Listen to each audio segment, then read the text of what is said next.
மனைவியை நினைச்சு ஒரே பாட்டுல கைதிட்டு வாங்கிடுவேன்.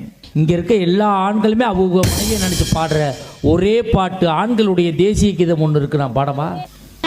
மரணம் என்னும் தூது வந்தது, அது மங்கை என்னும் வடிவில் வந்தது. சொர்க்கமாக நான் நினைத்தது இன்று நரகமாக மாறிவிட்டது. பொண்டாட்டியே போ போ, ஒலிச்சியாவே வா வா.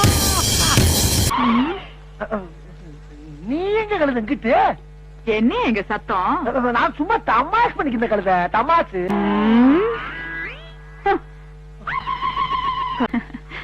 என்ன என்ன இதெல்லாம்? சும்மா ஆ? சீ.